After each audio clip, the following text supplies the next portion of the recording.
When President Biden and Sir Keir Starmer meet in the White House tomorrow to discuss Ukraine, competing calls will be ringing in their ears. Sir Keir is in the air now, on his way, landing shortly. The burning issue for him, and indeed the president, to resolve, whether to allow Ukraine to use long-range missiles that Britain and America have supplied to take out targets inside Russia. Ukraine's President Zelenskyy stressed to us today just how existentially important that permission is. Without the missiles, Ukraine will not survive, he said. Russia's President Putin said if permission were given, it would put NATO at war with Russia, and Russia would react appropriately. Away from the front line, Ukraine was putting on a show of soft power today, whilst pleading for the hard power of Western weaponry.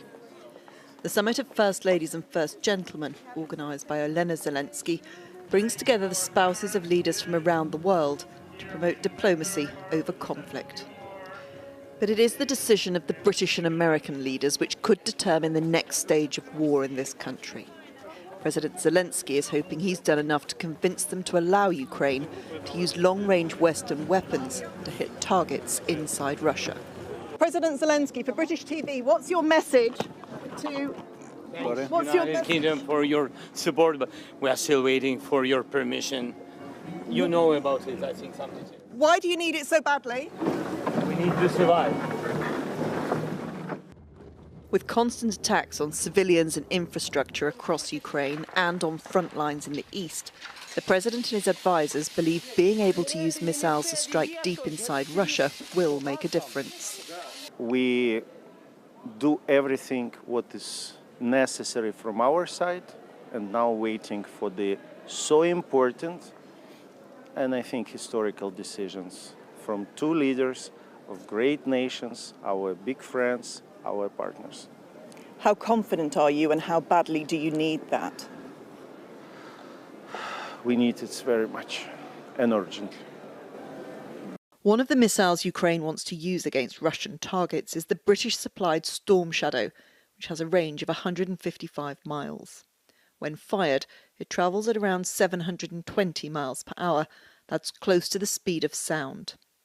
But they don't come cheap. A single missile costs more than £750,000. Currently, Ukraine can use the Storm Shadow within its own borders, but if the US and UK lift those restrictions, Russian targets such as airfields in Rostov, Milerovo and Kursk become easier to hit.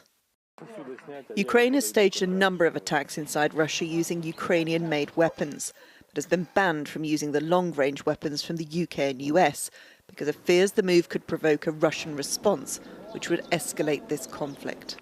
The words of the Russian president today will do little to ease those concerns. This will mean that NATO countries, the United States and European countries are fighting against Russia. And if this is so, then, bearing in mind the change in the very essence of this conflict, we will make appropriate decision based on the threats that will be created for us. The theme of today's summit in Kyiv was how to protect children in war, including performances from some of those who've already been terribly harmed. President Zelenskyy believes striking inside Russia could help protect others. For him at least, the risk of escalation is outweighed by the existential threat to this country. Emma Murphy, News at 10, Ukraine.